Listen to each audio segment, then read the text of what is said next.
Commençons en Salissa avec les doigts de pied retournés. On va, en inspirant, lever les bras, ouvrir la poitrine, regarder vers le ciel. Expire, on enroule le dos, le ventre, on attrape nos coudes. Vers le haut en inspirant. J'enroule sur l'expire.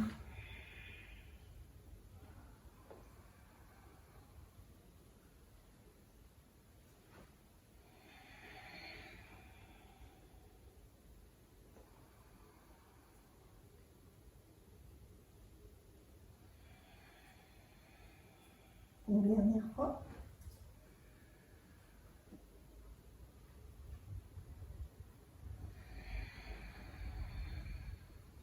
Et quand vous serez enroulé, vous mettrez vos pieds étirés et vous vous asseyez sur les talons.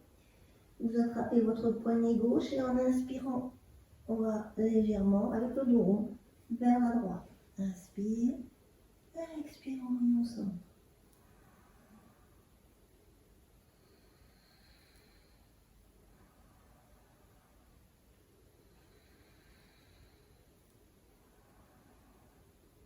Et on va changer de côté, on prend le poignet droit vers la gauche. Relâchez bien la tête. Petit mouvement de bassin.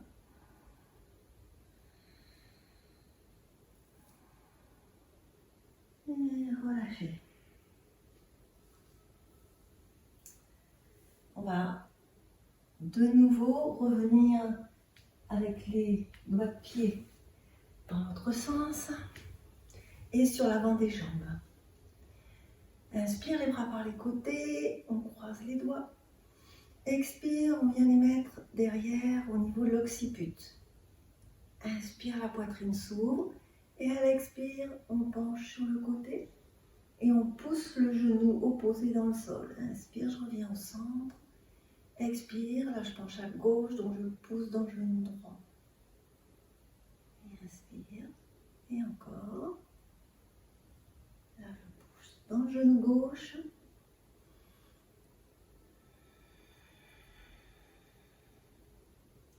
Les coudes sont plutôt vers l'arrière.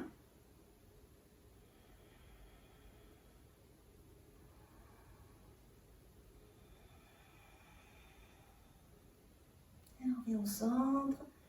Sur un inspire, on étire vers le haut. Et à l'expire, relâchez les bras. Revenez vous asseoir en Salissa.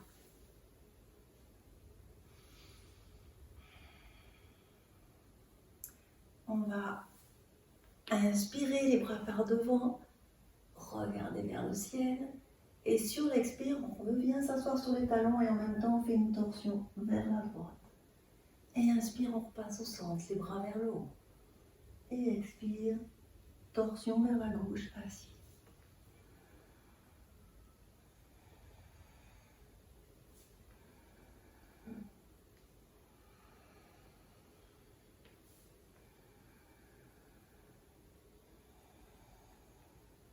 Le regard suit les mouvements.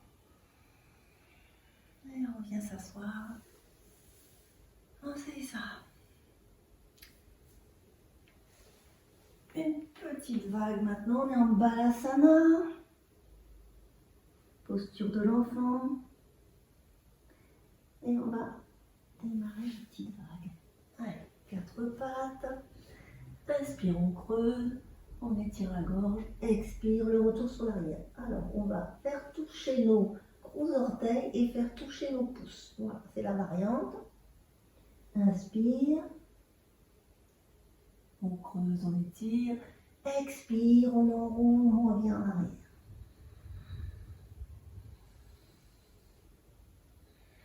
Le fait de faire toucher nos pouces au niveau des mains et au niveau des pieds, ça fait comme une boucle au niveau de l'énergie. Et ça fait travailler certains patients différemment de d'habitude. Le dernier. Et voilà.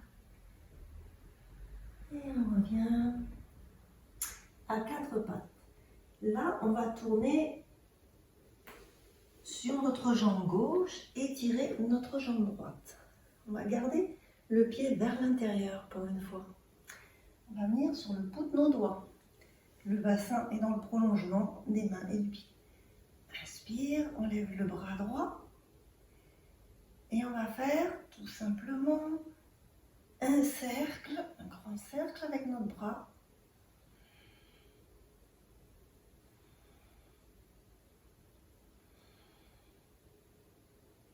Voilà. Et maintenant, on va le faire vers le haut. C'est-à-dire, on ouvre notre poitrine vers le ciel et le cercle, on le trace dans le ciel, en fait.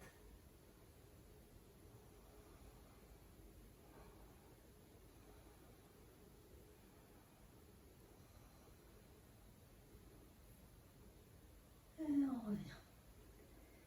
Revenez vers l'avant. Et cette fois-ci, vous allez pencher votre buste vers l'avant. Lâchez la tête, les fesses restent en l'air. Et vous devez sentir l'étirement dans votre jambe droite. Placez votre buste et vos mains en fonction de ce que vous recherchez comme étirement.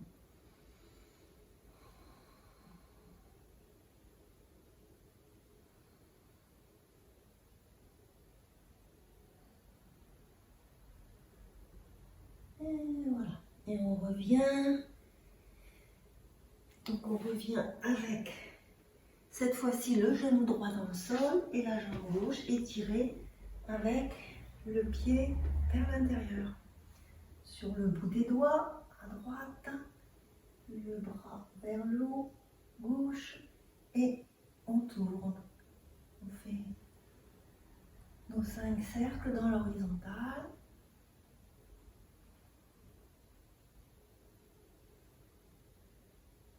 Voilà. Et ensuite, on se tourne vers le ciel et on fait nos cercles.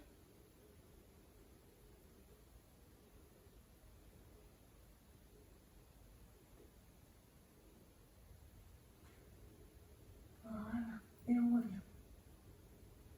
vers l'avant.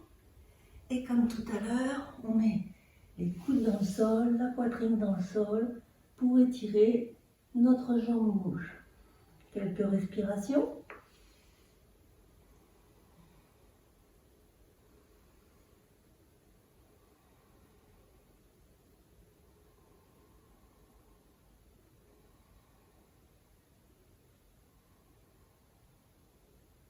Et on revient.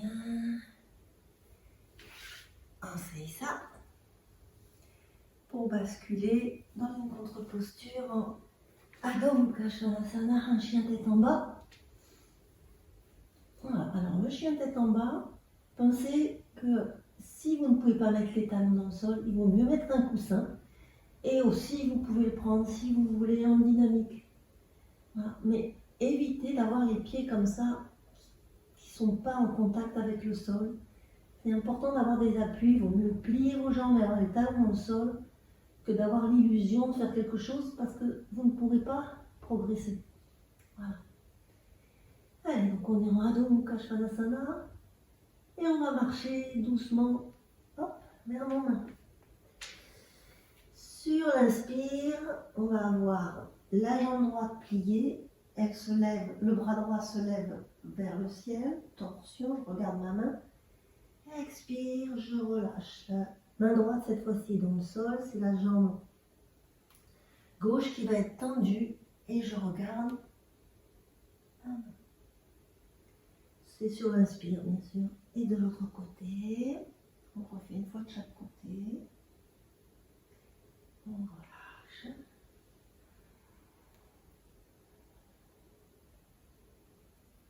Et on relâche. Relâchez. Et on va terminer par Utkatasana. Donc, vous avez, soit vous tenez vos chevilles, soit vous mettez vos bras plats, soit vous, voilà. Donc, on va le faire cette fois-ci en tenant nos chevilles vers l'arrière. Vous avez la poitrine contre vos cuisses et l'idée étant de tendre vos jambes, mais on reste collé avec la poitrine. Donc, Si vous ne pouvez pas tendre les jambes, c'est pas grave, mais restez à côté de votre poitrine, détendez le haut du dos, respirez. Voilà, tranquillement.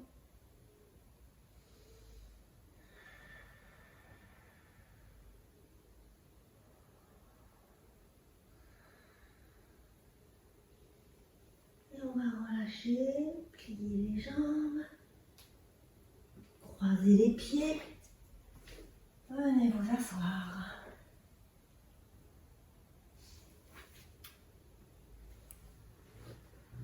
On va terminer avec une variante de Vishnu Shirsasana en ayant la jambe gauche pliée, la jambe droite tendue. Et on va venir installer notre buste sur la jambe.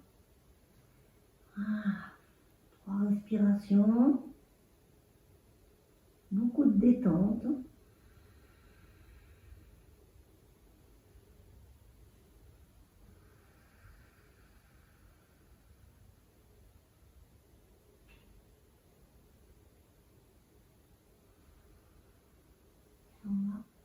Changer de côté, on remonte toujours en poussant sur les mains pour ne pas faire fonctionner le bas du dos. Souvent, beaucoup de gens se bloquent à cause de cela. Donc, jambe gauche devant, cette fois-ci c'est la droite qui est pliée.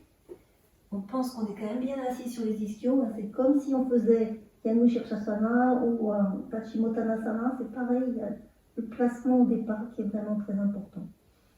Allez, quelques respirations, 3 respirations.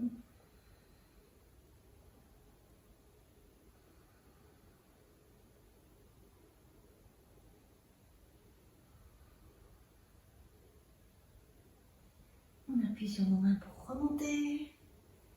On va terminer à l'équilibre avec Paschimottanasana. Donc on a les 2 jambes cette fois-ci tendues et toujours le positionnement sur les ischios. Allez. Les genoux poussés en rotation externe, le bassin ouvert. Si vous fermez les genoux, c'est toujours très difficile, voire impossible de descendre. Donc on est en rotation externe, même si on vient dans une posture vers l'intérieur. Et on relâche, on se détend. 3 respirations profondes.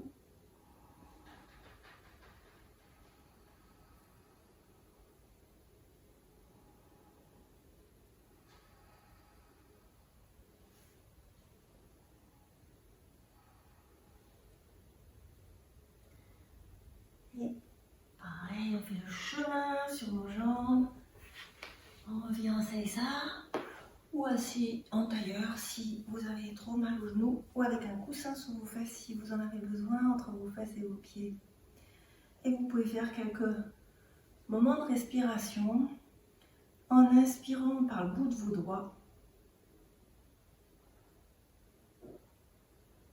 et à l'expire vous formez une boule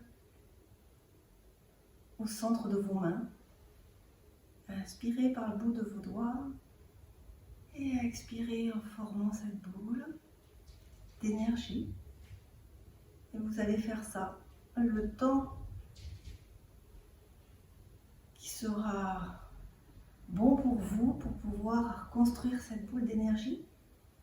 Ressentir comment elle aura un lien direct avec votre ancrage dans le vent, votre hala.